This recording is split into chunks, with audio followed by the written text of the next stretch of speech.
All right, welcome back from break. Sorry about the cams there. What were you saying there, Mike? You were looking something up?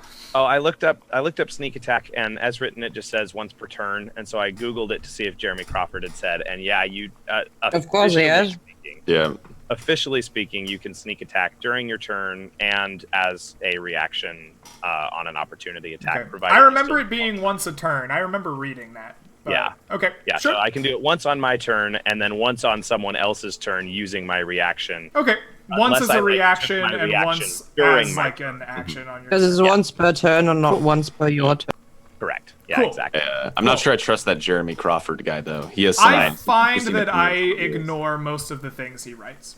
Yeah. He was like, "No, you can't detect golems with detect magic," and I was like, "Okay, Crawford." He's had a few rulings that I disagree with, but unless I have specific cause to disagree with it, I'll take the official rules sage's Let's answer. circle back towards what we're doing here. So, I have a question.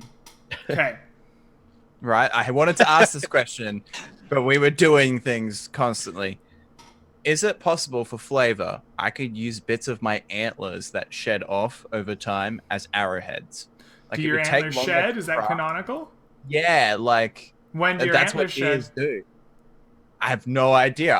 I've never seen a deer in my life. I live in Australia. If it was a kangaroo, maybe a wombat, something native. Yeah, I could, there? But as there Aussie, never seen a sort deer of in my horn? life. Do drop bears have antlers? Of course they do. Nah, I'm Deer. sorry. Of course they do. All right. They're all I want to play a wombat archer. So Do you not Do have it. jackalopes or something? down antlers there? tend to molt with the seasons.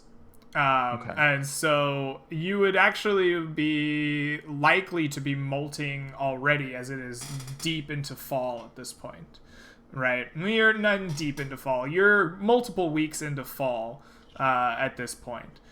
So you probably, if you have a full rack now, that probably means you're going to molt sooner rather than later if we're following real deer. When winter would come, you probably wouldn't have a rack.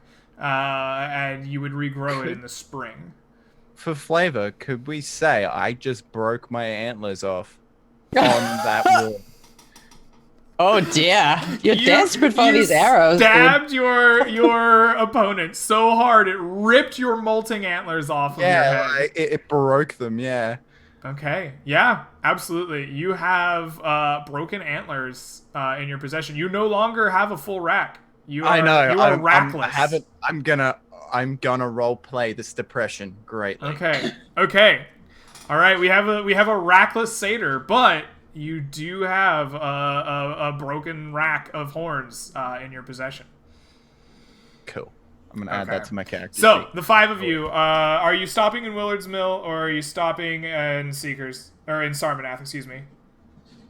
I don't need to stop in Willard's Mill for anything. I think we might just, unless somebody else wants to do something there, I think we just stop in that small town and get the mail that they needed for Sarmanath. Okay. All right. I'm just thinking. I think I need to RP with thingy with Mike to give him the dagger. But other than that, I think we're just traveling straight through. If there's nothing else other than the mail, and also they would probably say your stuff that you guys got from us is still here. Where's your pixie friend? We may be able to get some silver too. All right.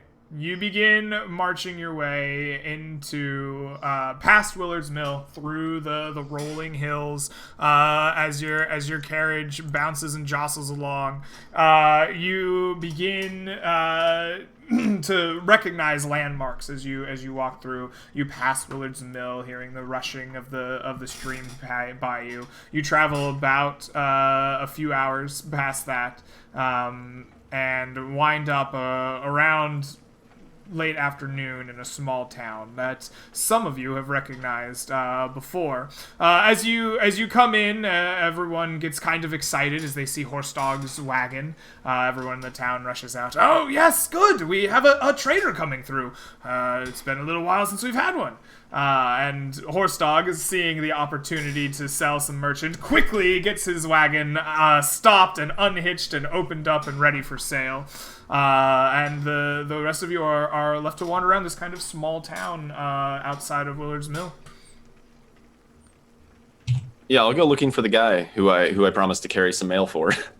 You begin looking for the little mayor. He's eventually found as he's comes out with much of the rest of his crew, and is standing in line waiting to speak with Horsedog. I walk up and say, "Hey, sorry about earlier. We got caught up in some rift magic." But I'm sorry. Rift magic, you say? Well, I thank you for bringing us a merchant. yes, but anyways, if you still need the mail delivered, we are heading back to Sarmanath in the near future. Mail. Oh, yes, I was going to speak with Horsedog about that. Perfect. Does he want you to take care of the mail for him? Oh, he can take care of it. It's fine. I just thought I'd bring it up since we did offer that service earlier. Excuse me, offered earlier. Have we met before? I'm sorry, I'm not very good with faces. Oh, interesting. I wasn't expecting that, and Tom just kind of like stays a little bit cryptic and like starts doing that. Mention the pixie. And then he wanders off. He like starts mumbling to himself like, Okay. I wonder what Goes up he, to Tom he and like says, "Think of all mumbles the some things very we could've cryptic done. things and then just like turns around and leaves. We could have stolen anything." The mayor kind of scratches his head and watches you go. So that was a very strange encounter. Stands in line. What are the rest of you doing while you're in town here? Marveling at the fact that Australia doesn't have native species of deer, but that's out of character. Yeah, no, we have fucklet tons of marsupials. Okay. Is there a Fletcher here? You spend some time looking through town, and there is indeed a Fletcher here. Kind of a small and ill-used shack, kind of towards the edge of town. You see a little sign with a bowstring on it and an arrow. You meet a kind of old and weather-beaten like half-elf, you think. She has the fey look to her, but the wrinkles and the lines kind of make you confused. You're not used to seeing the hardened look on an elf. Can I get a roll for hotness? Sure. How hot does Sambar think this half-elf looks? That's why I need to know, like, Yeah. because Roll. other ranger, I'm like, damn. Roll a hotness for me. It's right. your perception of her. So give me a 3d6. 46k3. Oh, you think she's pretty hot? Then you're giving her an above average roll, or not, above average. or not. No. Sorry, she didn't weather well. Damn. She's above average chance of being hot, and she still isn't hot. Sambar, Oh, it seems I you're want, not like, a stat. as interested in the old and weathered look. I'm looking. I'll walk in and I'll greet her. Oh, hello. Welcome to my shop. Not often I get too What many time of hunters. the day is it? Oh, you've arrived in late afternoon. Okay, so evening. Sure.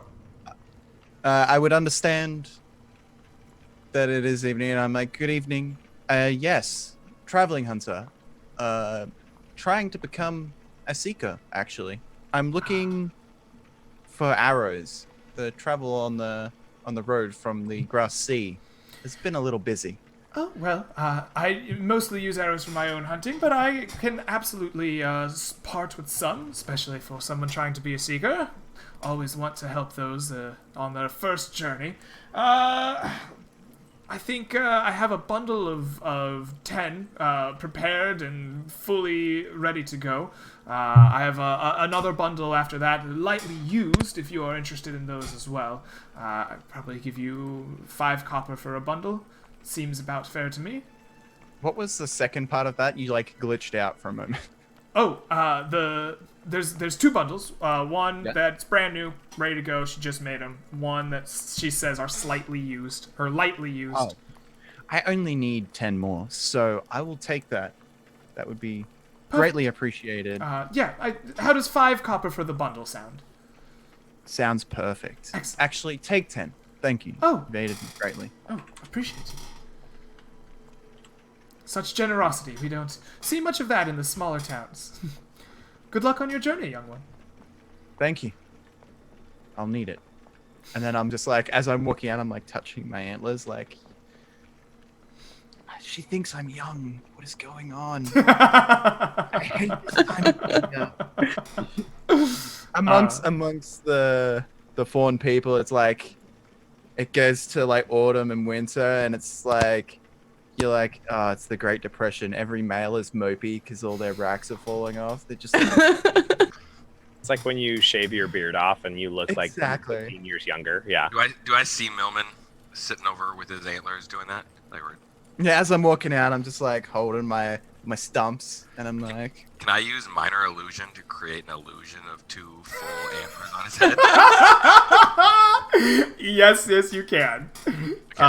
It doesn't last, I mean, terribly long. How long does minor illusion last? But Not very long. Probably you can place an illusion of a great rack upon his head. Yeah, Can minor illusion move, or does it just hold in place where he originally casts it and then? I imagine Probably he placed just it stays there. on the head, right? So it's like anchored to his head. I actually imagine it follows him around, but it's a little bit laggy, so they Yeah. like snip on and off every once in a It while. doesn't last at all. It only lasts a minute. It's like rubber banding around. Yeah, they clip into his head at one point and then like go back into place. Yeah. I'm just like, can I feel it? Is it like physical? No, or- if No. your hand would pass right through it. It's just something So in other words, visible. I don't even know they're there. It's just for your comedic effect. Yeah. It has a rack, and then I just walk off, and they're like lagging slightly behind my head, and I'm like, what are you looking at? Stop staring at me. I'm already uncomfortable. And I just go and sit on the cart. So I think Rose is going to use this great opportunity to practice some social skills. Ooh. So she's going to go next to Horse Dogs. I still can't get the name right. Horse Dog's card. I still call him horse dog.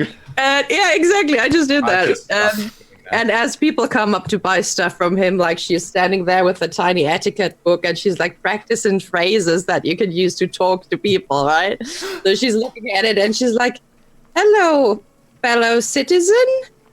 That is a nice shirt you have there." And she looks up and then she looks down and then she realizes there's just this little boy standing in front of her. Just a little boy like sucking his thumb. looking Like, at her. Can you tell me where is the library? Could you tell me exactly like those things? And they're just like, we don't have that here, right? I think what ends up happening is all of the like adults ignore you and just continue to do their shopping, but the kids around town come look at the strange woodland spirit reading to them from a book, and you just get this like small group of 6 to 9 children just looking up like, oh. I'm the bard now. They're very entertained. They begin asking you random questions too, like, "Where are you from? Why do you talk funny? Can I read the book? Why is your skin made of wood? Are you a tree or a person?" So she's like, "Oh god, I don't even know." I think learning etiquette and like talking with humans, right, would be best with children because they don't have that barrier, they don't have that filter. I mean, it'd be horrible for like civil conversation, but it'd be great for your human skills. For your human skills, I have 3 ranks in human skills. Eye contact, Proficiency in humanity body- +1. body posture and everything. Children are great for that. Everything else, no good. Alright. Can I play the flute? Like I'm like sitting on the cart playing Sure. like a mopey flute thing. You flavor. play a mopey flute.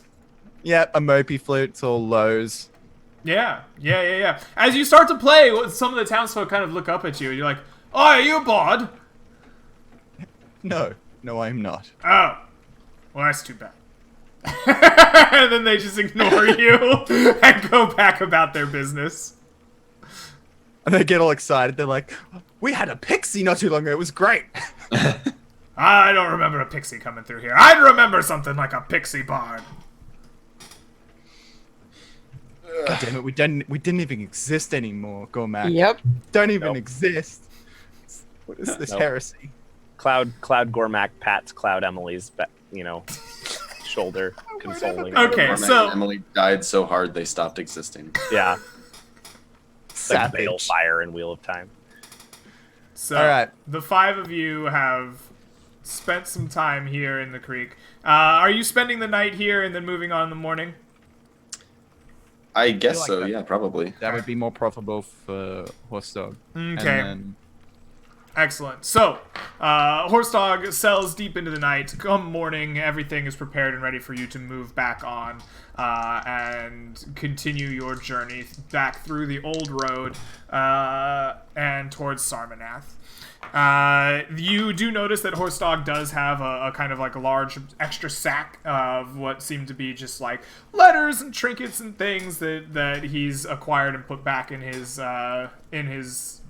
cart along with kind of the other supplies. And he kind of pats himself on the back and looks at you all and says, I love it when they have letters to send back and forth. Oh, the fees we can charge on that. It's good stuff. People pay out the nose for sentimentality. Oh, thank you so much for letting me stop in this town. Ready to get on the road. I just stop and shake my head. I'm like, money hungry bigot. Makes More or the less. world Somebody go should really create a round. centralized post office. I'd be out of work. That's the idea, I think. Screw it. I could run the post office. Horse Dog's post office. 1 gold piece for every mile run. How does that sound? I think I can make an empire out of that. Price gouging much? Right? Yeah. I think you'll be beaten out by a rival business within a few weeks at that rate. All right. So the 5 of you begin making your way back into Sarmanath. The rest of the road traveled. It takes a while. You have to push your oxen pretty fast to make there in a day. You're essentially going at a fast pace. The oxen are going about as fast as they can carry these carts to try to make the trip in a single day. And as you race along this road, bouncing and bopping along, and as you see the sun setting in front of you, as you're kind of traveling westward along this road back into Sarmanath, as the sun is beginning to set, you're beginning to see the reds and purples and blues streak across the sky together. You see the rising bulk of Sarmanath coming up in your view. The walls of the city high and tall above the slums that kind of slope off down around it in a basin. You once again hear the kind of commotion of people ringing out and kind of cutting through the atmosphere of the kind of quiet road that you've been traveling for quite some time. You smell the smell of city life, sewage and rot and dirt and mud and people and sweat, but also food and spices and salts and sweets. You smell the lake not too far off as well, and the rush of humanity kind of assaults you as you come closer. The tower of the Seekers rising up above it all, kind of in the background. I'm standing on the back of the cart as we're coming into town, starry-eyed. I'm like, it's so big. Never seen a building that big before. Yeah, it's kind of scary, isn't it? A little bit, but I'm kind of excited. I've never been to a city before. Really? This is your first time? Yeah. What's it gonna be like? Please don't let somebody steal my stuff. Well, you just have to be careful there. I don't know. I grew up in Sarmanath. It's nice enough. Villith glances at his stuff, consisting of whatever small town provisions he's brought with him. Hey, He just goes, my stuff. I think you'll be all right. As you approach the town, the sounds of town grow louder throughout the slums, and you begin the climb up through them. You hear people late at night kind of hawking things at you as you go, seeing that Horse Dog has arrived. You hear people hawking pies and tarts and whatever else you have could possibly imagine on the main road up to the city. Eventually, you kind of make your way through the poorer districts and reach the walls themselves, and the seekers posted at the gates kind of smile and blow a horn standing next to them as they see you approach and see your pins. And they blow the horn one time, meaning returning seekers, as you guys are probably aware over your year or so spent training here. And you walk into the cobblestone streets of the city with buildings rising 1 and 2 and 3 stories above your heads, kind of crowded and perched as you make your way through. Horsedog kind of stops and takes his cart down to an easterly direction down towards a more merchant district, and begs that you, not begs, but implies that you should do the same. Come make your cart home with me. I will pay for your stabling as you've protected me out into the grasslands. And kind of leads you to a mercer hold where they take the carts and the animals and keep them up near the walls in a kind of protected location. Perfect. Let's see here. So we got the mercer back. I guess do we want to just go straight and head to the Seekers, report back on our success? Success. Well, the 2 died in unrelated matters, so I consider it a full-on success for the mission. You might become honorary seekers in death. You were given your seeker badge and told you were brothers in arms for all intents and purposes. So you died a seeker, kind of. Kind of. Mostly. Yeah, seekers. I guess, yeah. If he's eager to go back and I'm eager to sign up. So, okay. Where's the dotted line? I mean, I can prick my finger. I don't know how this works. Well, there's a training period that they send you through, trials and the sword. Oh, I don't know what they'll do in your case since you've partnered up with I don't know if there's an expedited process. I guess we'll find out. Not everyone survives the training either. No, most don't actually. But I've seen you. You're strong. You know how to handle yourself. I'm sure you'll be fine. Okay, let's go. Okay. You all begin kind of making your way back through the crowded kind of streets. Even though night has fallen, the streets are awash with people in the larger city. You see the small children of the lamplighters going from street corner to street corner, lighting the lamps one at a time to make sure that the city is lit and giving off the fire and the light to keep away the nastier of the beasts of the night. You begin making your way up towards the Seeker's Tower, which is kind of centrally located in the city of Sarmanath. As you do so, you do notice that among the crowd, a woman of plain build and plain dress, brown hair to cut to her shoulders, and kind of brown-ish eyes. Nothing too much stands out about her at all. Just kind of casually walks up to the 5 of you as you're making your way through the cities. She stops and kind of places a hand on Villa's shoulder as she gets close and says, it would be good to remember, especially in the coming days, I think, your true friends, they're the ones that stab you in the front. And she kind of pats your shoulder and then continues to walk back off. And as soon as you lose track of her for just a moment in the crowd, she's gone again, seemingly a speck of dust amongst a flowing kind of river of sand that are these people. At some point, as the little kids were lighting the lamps and running past us, Villith inconspicuously handed a note to one of them with a whopping 3 on her, or 6, I guess, total on her sleight of hand. So Villith pawns this note off on this kid, and it's one of those things where the kid is running by and she tries to slip it, and the kid kind of trips and she Very subtle. You accidentally trip the kid, he falls over. Right, yeah, and you gotta kind of play it off like that wasn't nearly as unsmooth as it was. You have to help him with his bruised knee and try to... Right. All right. You spectacularly pass a note along to the children lighting the lamps. Yeah. You have a woman come give you a very cryptic message, and walk back off into the crowd. She only whispered that though, right? So that was only for Willard, right? She said it in a conversational tone. Y'all could have heard All it. right. I'll just say, I don't think any friends stab you in the front. I think stabbing people generally is not, appropriate. Billith shrugs and will kind of point at the etiquette book and be like, it is a lot more polite to stab one from the front, though. Is it?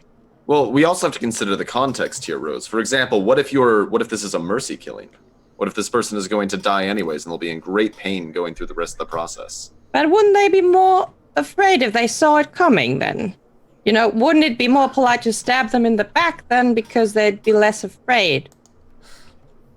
I look at her. I'm like, if you're in pain and you want it out, I think it's more like just don't look at it. Not more. I don't want to be stabbed in the back while I sleep. I'll have to think about that, but that's interesting. Thank you for bringing it up. I'll consider it. Please don't stab me in the back. Please don't think about it too hard. somebody in Generally the back. speaking, you're right. It's not okay to stab people at all. I'll be very polite about it. Greg, what was her message? It was, remember your true friends stab you in the front. Remember, true friends stab you in the front, especially Okay. in the times to come. It's good to remember that. Okay. Oh, those thief cats. Ugh. Just speak English or pick a different language. Was there a coded message in Thieves' Cant in that, or? Okay. No. Have I ever seen that woman before? Give me a very difficult intelligence check. We're gonna be. What do you think is a good skill for remembering people? The remembering skill in 5e is very poor. I think there's like history. Your history with a person maybe is what comes to mind. Is there a skill that helps you remember it all? If there's not, we could just do a base strength intelligence to remember. I mean, you maybe investigation if you were like really carefully inspecting them to see if they look familiar. Like investigate your memories. I'll give you a bonus for investigation if you want. I was thinking like investigation for like inspecting them to see if they look familiar. Right. Really good look at them, like. But history makes sense. You did have a chance to inspect her fairly closely when she walked up and patted you on the shoulder. Okay. So what am I rolling? History or investigation? Your choice. Well, I'll roll investigation if I'm picking because my bonus is better. Technically, under intelligence, it says intelligence is for memory. Right, but there's no skill associated with it, right? The skills allow you to get your proficiency, so it's obviously intelligence-based, right? But is there a skill Is there a skill that could help you get your proficiency? Is my question, and I'm guessing that the answer is probably no in 5e. Like, there's no skill that should allow you a proficiency there. But I like to give my players the opportunity. I mean, you could just roll do straight that. intelligence. Yeah. Yeah, I think history is reasonable though. It makes sense. It's Yeah. more I'll of a personal I'll history. just do it. My intelligence is the same as my history, so I'll just do straight intelligence. I think it makes the most sense. Okay. So that's only an 11. Okay. Yeah. You feel And it like only would have been, with investigation, it only would have been 15, so it probably wouldn't have been enough either way. Yeah, you feel like this is a familiar person, but you can't place them. It's weird. They seem at once familiar and unrecognizable. They're Okay. just, nothing about them stands out that triggers anything in your memory. They're just very plain and ordinary. So ordinary. Okay.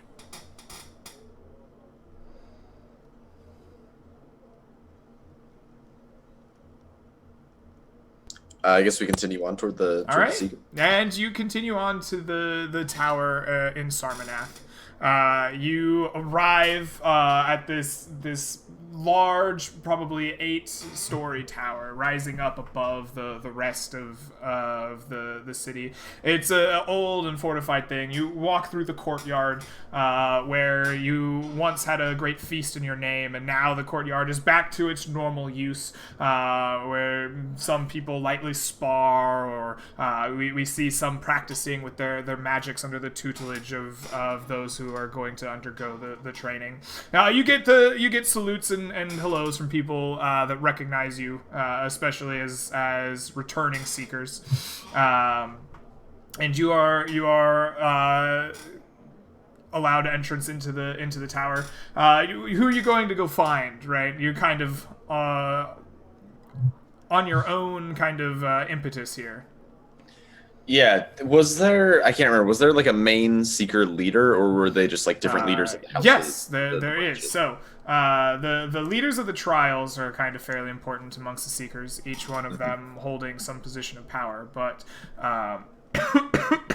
excuse me, Brand is the dwarf who is considered the head of the Seekers Guild. He's one of the dragons of Sarmanath, and he runs the Seekers. He's the one that spoke at your feast, and kind of gave you this more interesting second trial. I guess I don't know where his office is at, or if he has one. So I asked Brand? after about Brand. Yeah. Yeah. Okay. You will know that Brand is a busy person that kind of walks throughout Sarmanath. As a dragon, he's one of the leaders. He holds council with the other leaders of the large guilds. But he is also his office is at the highest point in the tower. He has kind of like the last floor to his own research and design. Okay. So you. Yeah. You guys ready for some walking? I assume we're just going to report to Brand here, Villith. I'm not really sure who we're supposed to be reporting back to. I'm like. So, who asked you to go find Brand? He's the one who assigned the task. Well, then it's probably who you should report to. You're very helpful. You seem to know a whole lot for all your time in the Seekers. I smile and I just go, "You're still learning. I'm not here to teach you." All right. So the three of you plus Sambar, I assume, will climb to meet Brand. Villith, are you going with them, or what are you doing here now that you've come back to the Seekers? I will accompany them. Okay. I sent you a Discord message that said what the note that I passed was, but I'm gonna stay with these guys for now. Perfect. It's not super important right now, I don't think, but Yeah, perfect. So the five of you climb the tower and eventually arrive in the 8th floor. Each progressive floor has different purposes within the tower. There's like a lyceum of knowledge and a library. In another floor, there's like an armory. In another, there's clearly some kind of alchemical laboratory. Each one progressively just is an entire floor dedicated to a different like subsection of the Seekers Guild. At one point, the point right below the Brand's office is like a kind of a trophy room, and in order to make it to Brand's, you have to walk through all these beasts and pelts and magical items and things that have been obtained by Seekers past, and they all stand in like pedestals or in or like taxidermied on walls with placards naming the seeker who sought them, slew them, found them, however it came about. You kind of walk past this trophy room of Seeker's Pass before finally arriving at a small wooden staircase just leads you up into Brand's study. When you arrive there, you notice that it's just a small kind of stone room with a single lamp, with Brand at a desk taking notes. He looks up just briefly as you arrive and says, "Ah, good. I am glad to see that our new seekers have returned, although with a new face and an old. Well, give me just a moment here. I will have to take you to a very special place. I assume the deed is done, yes? Yes, Horsedog is returned to Sarmanath. Excellent, excellent. He is in one piece, I assume. You didn't have to break him too much. No. We considered stuffing him into a sack, but we decided to go with the more tactful approach. Oh, very good. Rose, was it? Yes? Did you have a question? You can speak No, up. my I just No, it's all good. I'm sorry. dear. Quite excellent. And I the think light she was just blinding me. refocusing her camera. Exactly. If he gives a moment of pause, I'm just like, you see me in the back of the crowd, like with my hand up. I have a question. Yes, please, please. I am Samba from the plains of Longgrass. I want to become a seeker. I do not know how to sign up, but Well, welcome to the Seekers. You've got to face a trial. Are you interested in magic and the arcane? Are you interested in the martial prowess? Are you interested in the arts of deception and stealth and of the shadows? Perhaps more of a natural order. Tell me about yourself, young Sambar. I've seen a few satyrs in my day. Unfortunate that you molted so early, I see. Is Brand's not the Goliath guy, right? No, you're thinking of... Excuse me, I choked on my own spit. No, I'm sorry, you're thinking of Lionstalker. He is the leader of the trial conviction. you Yeah, see that's what I just a thought. look of like depression just wash over him. He just looks so down the moment he mentions Dirac. He's like, they fell out early in combat. Oh, cheer up, they'll grow back. Anyway, tell me But- of yourself, young Sambar. I am I would like to say an honored huntsman.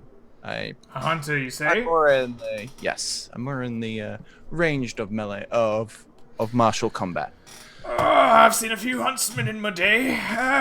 You have the option. I think you'll be most suited for the trial marshal. You might speak with Boral. You could also speak with Joppin. He's a weird fellow. He runs the trial natura. Most people who become seekers here intern at the guild. And you start at the lowest level, these will tell you all about it, doing whatever chores we need on a daily basis, and receiving training from various seekers and headmasters to prepare you for the trials that come and also test your character. But in order to earn your pin, you will have to pass one of the trials, and after that, we'll have a talk. Not every seeker has to spend their time in the tower, however. Is he a friend of yours? I was actually going to suggest we lost 2 during the journey, and this man is quite capable. He came in as a helpful aid. I was going to wonder if he could do some of his training with us before he faces his trial. Good. Perfect. Done. If you wish, you can train for your trial among your friends here. There are many different seeker types among you. They have trained for all kinds of various things. Perhaps that diversification will help you. Training in the field is one way to do it. But remember, Sampar, you are not a seeker. You must carry yourself with such decor as is expected of all seekers while you train. But the privileges that your brethren have, you do not until you pass our tests. The trials are important. We hold them once a year, so return at the end of fall, or the beginning of fall, the end of summer, and we will make sure that you are appointed the correct trial. Speak with Boral of the trial marshal or Joppin of the trial natura. They will let you know what you need to bring at the time. Villith will speak up and go, this guy's one of the masters of the Seeker organization, isn't he? He's the head. He's the. Okay. So Master Brand, Yes, Phyllis. I believe that these three, and gestures to Rose, Tom, and Janlar, are due to be taken below. Yes, they are. Would you like me to take Master Sambar to go meet Lion Seeker? Make some introductions. Works for me. Lion Stalker, eh? Yeah. I imagine Wouldn't have thought Boral him might be much more. of a conviction. Ah! Yeah. What do you know? Oh, is Lion Stalker not the martial guy? No, No. he was. I wouldn't he was expect much my, from one of my instructor. Dara's pupils. She never did Okay. play nice. Please don't take him to the guy who teaches all the firebenders. Yeah, I'll take him. I'll take him to the. He's to the the only one without Boral, I fire. believe, is the one that you're looking for. Yeah, the trial of Marshall Yes, Boral. guy. Excellent. Well done, Phyllis. Taking some initiative. Yeah. I'll take Sambar since he's not a seeker. I'll take him so that he doesn't see the mark ritual because I Excellent. assume that's a pseudo secret thing. It is, yes. So, we'll offer to remove him for that bit. So, now that your friends have left, let's talk about your trial just a little bit. The three of you. Tell me, how did it go? What happened? The town of Willard's Mill was stuck in some sort of time loop. Every day was repeating itself there. Time moved on in the world outside of it, but all of its residents believed they were stuck in the exact same time as when they first arrived. That is a very strange occurrence. He kind of looks over some notes and goes, I don't believe I've seen that before. Interesting. What caused it? We continue to do further investigation into the cause of the rift and how to stop it. We found a mysterious man who talked of a strange book and eyes that he was very Strange book, eyes, strange man. Okay. Anything more concrete on that? Is there others out there commanding powers beyond our world? We might have to send some of our hunters after him if we need to. Can't have people running amok with powers beyond our control, you know? Indeed. Sorry. Go ahead. I think he unleashed something. I'm not entirely sure how it worked, but there was a really old place in the woods that had been, I guess, hidden for a very long time. But it had been opened, and there was like an old altar there. It was a temple to some sort of chained god. I'd never heard of it before. A chained lord. Chained god. I cannot I'll say I describe know some of the imagery from that temple because I did go through and study, and I Yeah. kind of just the markings and the general layout of the place to see if Brand nods rings his any head bells. along with you as you describe them. He goes, truly strange place indeed. I will have those in the Lyceum study it. How interesting. I can't say I know... Do you know of any chained deities, young Rose? You come from a little bit of a different world than we do, of course. Down in the Gloomwood. Well, you know, I think that place was very old and was hidden away. We usually don't dig up old places, you know. We'd rather have them overgrown and leave them as they are. It's generally, you know, bad luck to open these things. All right, well.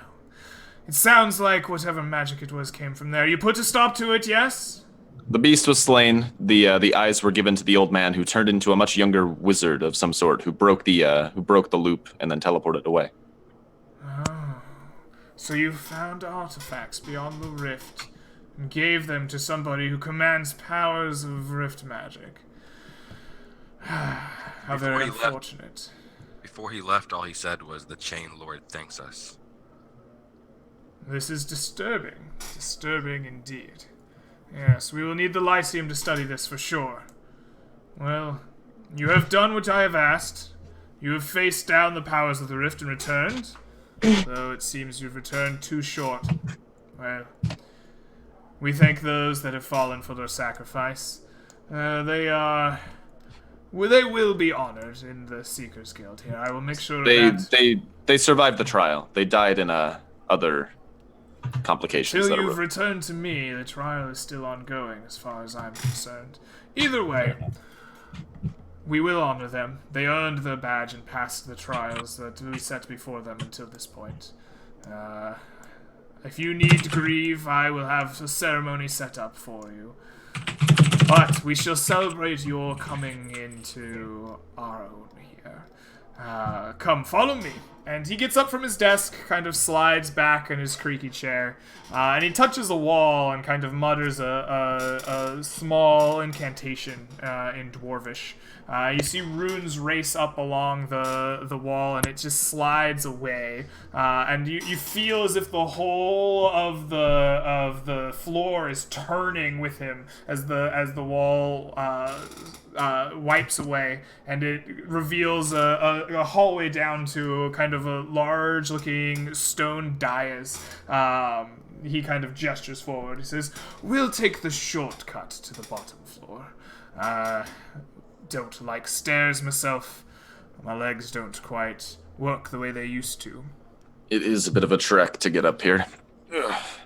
And he leads you onto this dais. Once the four of you are seated around it, he once again incants a small prayer in Dwarvish, and the runes kind of light up and race around the floor of this small dais, and it begins to descend at a quite rapid pace and quite suddenly, just racing down. Whoosh! Wind rushing down your hair, or down your hair, your spine, your clothes, whipping away until it falls all the way through. You can tell it just goes all the way down below the ground before coming to a rest rather suddenly and jarringly, but without breaking anything. You're not pitched off balance. You feel like your stomach turn as it sets and stops. And he gestures out to you, says, "You are in the lowest of the tower now. Here is one of our great secrets." He kind of waves his hand in front of him, and you see painted on the ground in front of you kind of a shimmering large rune.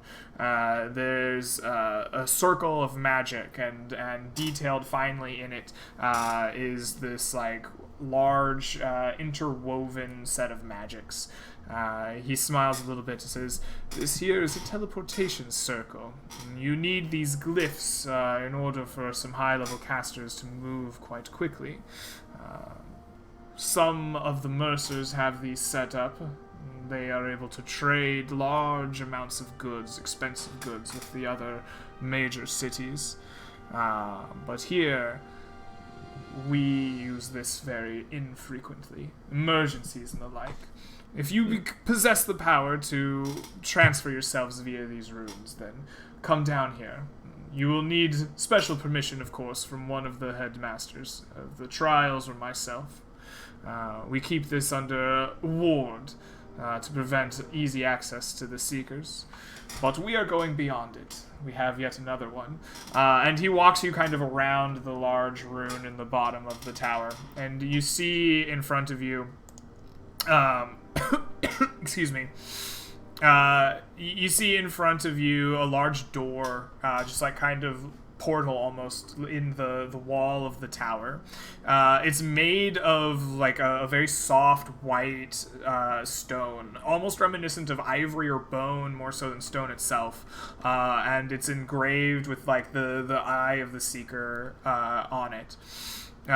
Brand kind of takes a chain off from around his neck, kind of pulling it off from his long braided beard, and there's a key on the edge of it. He places it into a lock that looks very similar to a small serpent's mouth, and turns it. And as he does, the door kind of begins to spin with the turn of the key, and the portal opens up inward towards him. As the three of you look, you see this kind of shimmering light through the open portal, as if it's a step into magic, not a step into stone or somewhere else. Brand kind of smiles. He says, "Now is the time for the three of you to receive your marks. You will find them quite useful in your journey. One at a time, please. When we have multiple people walk through here, the results get a little unexpected." And he just kind of steps away, and... Tom will walk forward. All right, Tom, you walk forward and step through the light. You feel yourself kind of grow warm and happy, and as you walk through, you begin to see the memories of your life kind of surrounding you, and you step into like the warmest memory of your life, the one that brings you the most joy. What is it that you see as you walk through this portal? I think it's when Tom first makes the decision to leave. And he's kind of dreading the decision for weeks, or dreading telling anybody else about it for weeks. But he eventually goes to like the head cleric in the temple and tells him about it. And it's a very warm moment between the two, where he congratulates him for taking this initiative with his life, and offers Tom a gift before he leaves the temple. And the two kind of like share a drink together, and it's a very amicable conversation between two people for a moment that he had been dreading. Right. And you feel all of these same emotions kind of washing through you. This kind of dread washing away, this relief at having this amicable conversation, this new rediscovered purpose in your life, right? Mm-hmm. And as you feel and witness all of this kind of wash through you, it fades and disappears. And slowly you lose track of the details, fine at first, and then larger and larger until this memory is gone. And then you feel a burning sensation on your skin. Where does your mark appear? Over his heart. Over your heart. Okay. Right over your heart on your breast, you feel a burning sensation in your skin, hot and fiery, as impactful as the magic of your as the relief of that memory. You feel now like the opposite on your skin over your heart, and as the burning reaches its kind of climax, you step forward, and you are now facing Brand and your other two party members, having traversed the area of light, and you feel the mark having burnt on your skin over on your breast, still kind of burning a little bit. Brand smiles. Oh, sorry. Oh, is that memory like gone after walking out? Yeah, you try to think back to it, and for whatever reason, it's just not there. You know it happened. You remember having a conversation, but the details, the memory of it, it's as if there's a hole there. Brand kind of claps you on the shoulder and says, "Welcome to the Seekers, my friend. Tom, was it? Tom Lightbringer. You are full seeker today." And from the pouch around his waist, he kind of pulls out a small sack. He says, "This is the reward of a seeker having accomplished their task. You were tasked with bringing Horsedog. Here is your reward." And inside is a small bag of finely cut diamonds with the mark of the Mercer on them. You see that he has 3 bags for your other returning party members as well. And each of these diamonds collectively, once you add them all up, will be 200 GP. Yours is a third of that as he hands it to you. Brand then kind of motions towards the door and asks for the next to step forward. Janlar will confidently step forward. All right. You walk into the light. Again, this feeling of relief, of kind of warmth spreads through you. You see your memories kind of play out before you, and eventually your warmest, your happiest one kind of approaches you, and you begin to relive it. What is the most precious memory, the happiest memory in Janlar's life so far? I think you see a younger Janlar, probably around 16 or so, at a stone table with a book out in front of him, practicing casting spells. I think he's muttering the same words over and over again, probably in Sylvan, since that's where he learned to cast spells was first in Sylvan. And he's saying the magic word for hand over and over again until a spectral hand appears in front of him and picks up the book that he was learning the spell through, and Janlar casts a spell for the first time. Nice. Right. The triumph, the culmination of all this hard work and effort kind of rushes through you. And you eventually begin to feel the small details of this memory begin to fade and rush, and then the larger details until eventually you've lost this memory as well. And you feel the burning sensation on your skin. Where do you receive your mark, Janlar? We'll say like the outside of my forearm on my right arm. Okay. Yeah. So you feel your forearm begin to burn right on the outside of it, and you see as your flesh pops and burns, and the kind of purple rush of magic is drawn into it. You see your veins go dark as it rushes to this spot and begins to fill the burning flesh kind of like a tattoo would, and you see the eye of the Seekers that is very reminiscent to what you saw on the inner thigh of Jasmine begin to grow and form on your wrist. And as it finishes, the burning reaches its climax, you two step through the light of the portal, and you are facing Tom and Rose and Brand. Brand steps forward, pats you on the shoulder, says, "Welcome to the Seekers proper. You are a true Seeker this day. A reward for Seeker's business done well." And he places your share, 1/3 of the cut diamonds in your hand. Smiles. Brand. You said it was 1/3 of 200 gold pieces worth. Yeah. Of... So if you put all of these diamonds together, they're going to be 200 GP total. Okay. But they're in 3 bags for the 3 returning survivors. Brand turns finally to Rose, kind of smiles and just gestures. Expectantly for you. So I have seen the other Seeker's mark as well. I don't know if I can see. I probably can't see Tom's, but maybe Janlar's on his arm. So Tom's is covered by his armor and his clothes, and so he doesn't come out bare-chested. Yeah, he doesn't come out with his pecs out. No. But you do see Janlar's, right? His robe might cover it a little bit, but as he moves his arms around to accept the bag, you do catch a small glimpse of this purple eye. Right. And they do look like burn marks, though. Like, it does look like something was burned into them, right? Once they're completed, not so much. As Janlar looked upon it, he felt the burning and the popping, and it looked like scarring. But as the magic rushes to it and fills it, it looks more like some kind of arcane tattoo. More like a rune or something like that? Yes. Okay. Well, I guess Rose has no idea what she's in for. Because this is like a kept secret, what you feel in that moment, I guess. So, she kind of shyly steps forward into the big circle, I guess. All right.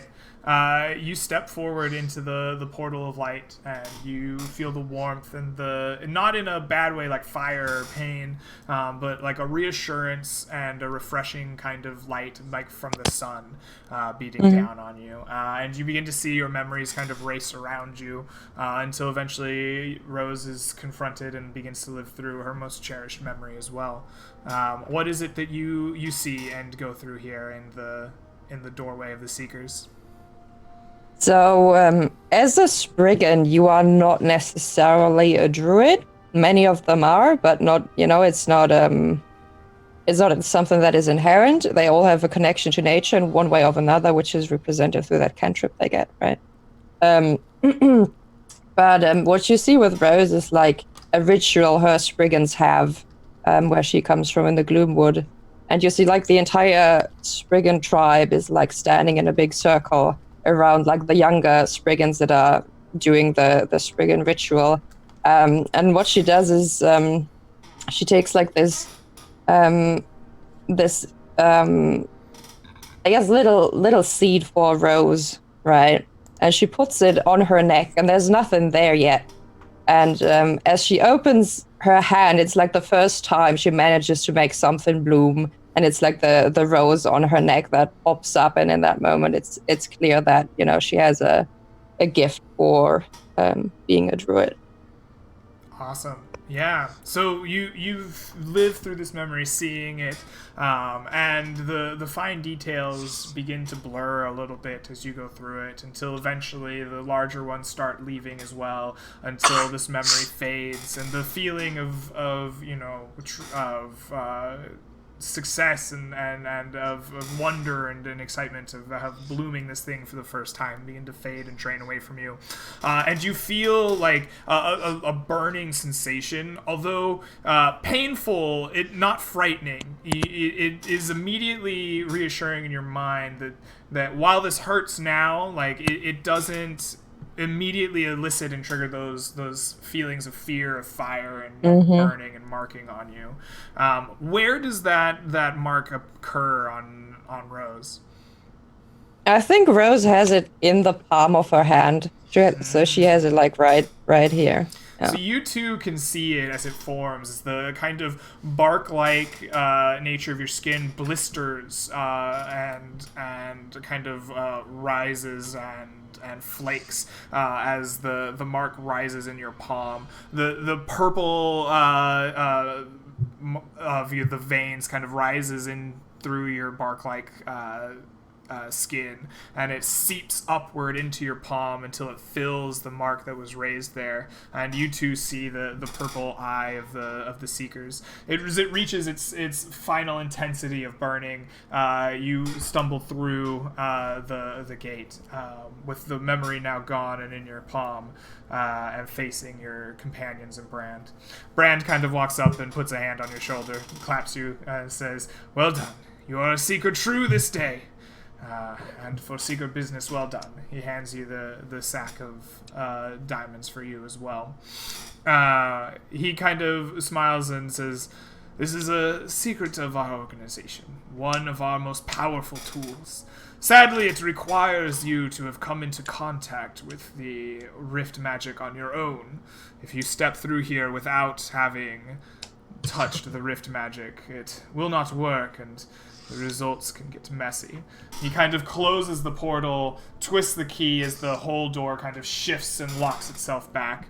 He puts the key back around his neck, tucks it underneath his braided beard, says, "You will find that the mark will warn you of rift magic. When you are near it, when you are around it, it burns. Its intensity matches the intensity of the power of the magic. The stronger you feel that burn, the stronger the aura, the stronger the caster, the stronger whatever magic you face is. It will Interesting. guide you in some respects. Many seekers have found it to be all they need to go about seeking. Some find it a useful tool, others ignore it entirely, but it is the most powerful of our tools in finding what we can of the rifts and of the worlds beyond. Now you have full access to all the privileges of our community. Should you wish to seek on your own without any guidance, you may. This is your right as seekers born here. If you wish to stay in Sarmanath and train new seekers, give them the knowledge that you've accomplished, you may speak with any of the trial masters or myself, and we will get you set up correctly. If you wish to take on tasks that the other guilds or towns members or people have asked of the seekers, you need only speak with any of the headmasters. They have boards of strange occurrences and creatures or things that you might seek. But know this, a seeker must always be seeking. Find what it is in your hearts that you desire most. Go after it. And I am sure you'll find it. Let me speak with those in the Lyceum. We will find out more we can of these chained lords. Somehow I feel like you might be connected to this mystery. It worries me that whatever loop it was so easily dismissed, it seems, when he got what he wanted. I have to imagine he was the one who made it. I have come to the same conclusion myself. But what that means for us and for the Midlands, I don't know. Go! Enjoy yourselves. Come back to me if you need to have any questions answered, or you are looking for work. And he leads you back. He gestures to the stairs, or towards the elevator. And he walks the elevator and just kind of waits for a moment if you want to ride with him, or he'll let you walk up out of the basement of the tower yourselves. I'll walk up myself. Okay. Oh yeah. Oh, I'll be in the elevator awkwardly standing there next to him. I love we have this poignant moment, and you just Get out my tiny book. All right. Rose stands in the elevator. The weather? He looks at you and says, "Very good, thank you." And that is the only question we go to, and the rest is just silence. There's a silent elevator ride back up to the highest point of the tower, where you are then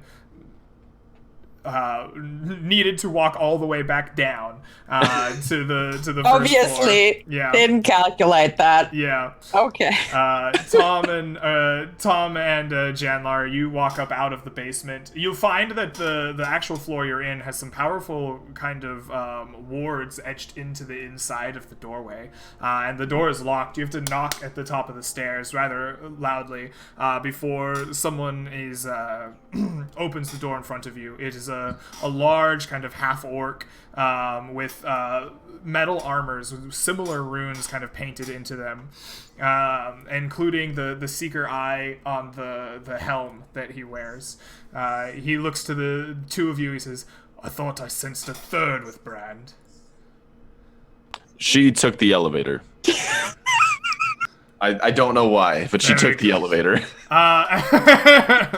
He kind of grunts, says a very good. He kind of gestures for you to pass by. He looks back in and closes the door, and you can ascend up into the courtyard proper. And I think that this is a good place to take our second break.